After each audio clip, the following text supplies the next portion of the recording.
இன்றைய தினம் Israel Palestine யுத்தம் ஆரம்பிக்கப்பட்டு 187 நாட்கள் கடந்து சென்று கொண்டிருக்கின்றன.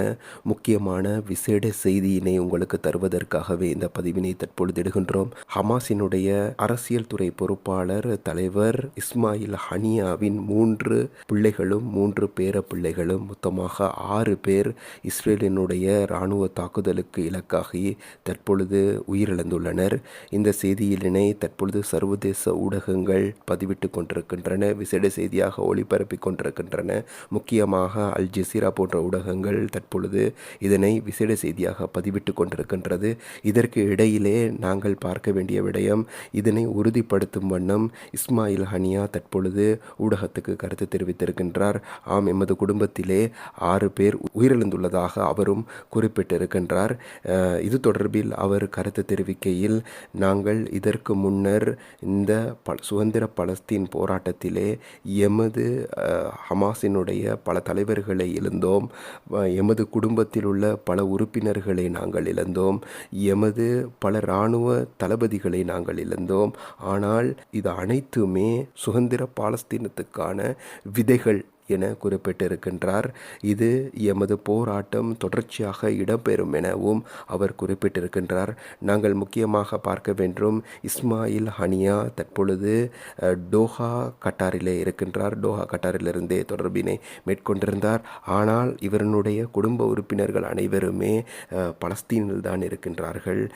இதுவரையிலே இந்த யுத்தம் அக்டோபர் 7ஆம் தேதிக்கு பின்னர் மேற்கொள்ளப்பட்ட இந்த யுத்தத்திலே 60 பேர் அளவிலே இவருடைய குடும்பத்திலே உயிரிழந்திருக்கின்றார்கள், குடும்ப உறுப்பினர்கள் உயிரிழந்திருக்கின்றார்கள் என்பது குறிப்பிடத்தக்கது. இதற்கு இடையில் கடந்த 6 மாதமாக பலஸ்தீன் மீது போர் தொடுத்ததில் எவ்வித முன்னேற்றமும் இல்லை, எமக்கு தோல்வி மட்டுமே மிஞ்சி இருக்கின்றது. எனவே இஸ்ரேல் இராணுவ தளபதியான ஹர்சி ஹலவி உடனடியாக பதவி விலக வேண்டும் என இஸ்ரேலின் முன்னாள் நிதி அமைச்சர் ஹைன் ரொமான் கருத்து தெரிவித்திருக்கின்றார். இதன் மூலம் இஸ்ரேல் தோல்வி அடைந்திருப்பதனை அவர்களே ஒப்புக்கொள்கின்றார்கள். அவர்களே ஊடகங்களுக்கு கருத்துக்களை தெரிவித்துக் கொண்டிருக்கின்றார். அவருடைய கருத்துப்படி அக்டோபர் 7ஆம் தேதி ஹமாஸ் இஸ்ரேல் மீது மேற்கொள்ளப்பட்ட தாக்குதலில் எமது பாதுகாப்பு தோல்வி மற்றும் அதன் பின்னர் 6 மாத காலம் யுத்தம் நடத்தியுள்ளோம், ஆனால் எவ்வித முன்னேற்றமும் இல்லை, இது எமது பாதுகாப்பு தோல்வி என்று அவர் தெரிவித்துள்ளார். இதற்கு இடையிலே IRGC ஆனது தனது மிசைல்களினை பரிசித்து கொண்டிருப்பதாகவும் செய்திகள் வெளியாகி கொண்டிருக்கின்றன. ஈரானுடைய இராணுவம் இவ்வாறான ஒரு பச்சாத்த செயற்பாட்டிலே ஈடுபட்டு கொண்டிருப்பதாகவும் செய்திகள் கசிந்திருக்கின்றன.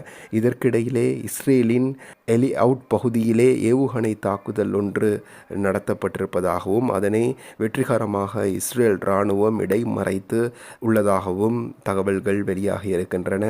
இந்த குறித்த தாக்குதலுக்கு எவ்வித அமைப்புகளும் இதுவரையில் உரிமை கோரவில்லை என்பது குறிப்பிடத்தக்கது.